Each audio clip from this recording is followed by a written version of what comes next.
Il-Viżjoni 2050 mnedija mill-Ministeru għall-Ekonomija tħares lejn 7 setturi ekonomiċi: it-turizmu, il-gaming, il-marittimu, is-settur finanzjarju, l-avjazzjoni, il-manifattura u l-kostruzzjoni.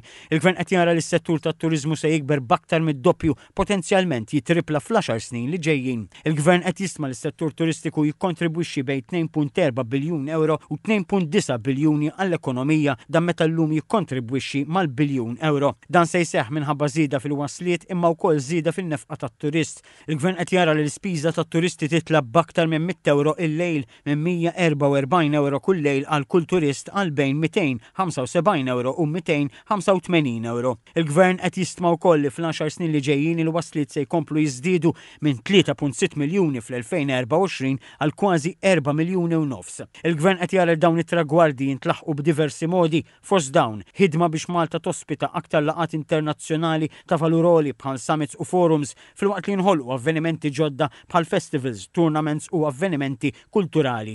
Il-Gvern se jkun qed jagħti appoġġ għall-akkomodazzjoni li tkun ta' kwalità għolja, inkluż Airbnb ta' lussu. Jiżdiedu l-vapuri li jqfu Malta b'attenzjoni lejn turisti Amerikani fost oħrajn. Il-gaming ukoll mistenni jara tkabbir qawwi mill-1.5 biljun euro li qed jikkontribwixxi fl-ekonomija llum għal massimu ta' 2.8 biljun euro. Fost l-inizjattivi biex iseħħ dan it-tkabbir, il-viżjoni qed tara li jkun hemm aktar innovazzjoni fl-iżvilupp tal-video games u e-sports. Fil-marittimu l-Gvern irid li fl-10 snin li ġejjin jiġu esplorati rotot ġodda fil-portijiet kollha, jibni t-tielet terminal tal-port ħieles fuq art li tkun reklamata, filwaqt li jinħoloq apprentistat u anke degree f'istituti marittimi. Sal-2035 il-marittimu rid tkun esperjenza tkabbir qawwi wkoll minn 500 miljun euro llum għal massimu ta' 1.3 biljun euro. Il-Gvern qed jara li fl-10 snin li ġejjin is-settur finanzjarju se jkun fost l-aktar li se jikber minn 2 biljun euro fl-ekonomija ta' Malta llum. Il-kontribuzzjoni ta' dan is-settur mistennija aktar milli tirdoppja l-massimu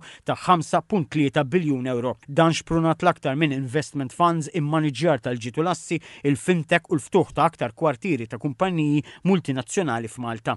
Il-Gvern qed immira li jkompli jiġbed kumpaniji fintech bħal kripto, se jiżviluppa proċess ta' liċenzjar aktar maġġel, sistema ġudizzjarja diġitali u tisħiħ tas-settur tal-kiri tal-ajruplani. Il-viżjoni tħares ukoll lejn il-konnettività fit-tul lejn l-Amerika ta' fuq, il-Vant Nofsani u l-Asja u tiffaċilita n-negozju tar-reġistrar tal-ajruplani. Tħares ukoll li jinbena terminal għal merkanzija fl-ajruport biex iwassal għal tkabbir qawwi ieħor fis-settur tal-avjazzjoni. Minn 700 miljun f'kontribut ekonomiku, Viżjoni 2050 qed tara li fl-10 snin li ġejjin dan is-settur jikber sa massimu ta' 3,300 miljun euro, jiġifieri jikber b'aktar minn 3 darbiet. Il-Viżjoni qed tara li jkun hemm qabża lejn manifattura ta' kwalità għolja fosthom billi tattira aktar operaturi fis-settur tas-semiconductors, aktar riċerka u żvilupp speċjalment fil-bioteknoloġija marittima. Il-manifattura se tara tkabbir ukoll minn 1.3 biljun euro għal massimu ta' 2.4 biljuni, b'400 miljun mis-settur tas-semiconductors u 300 miljun mill-farmaceutika. U finalment il-kostruzzjoni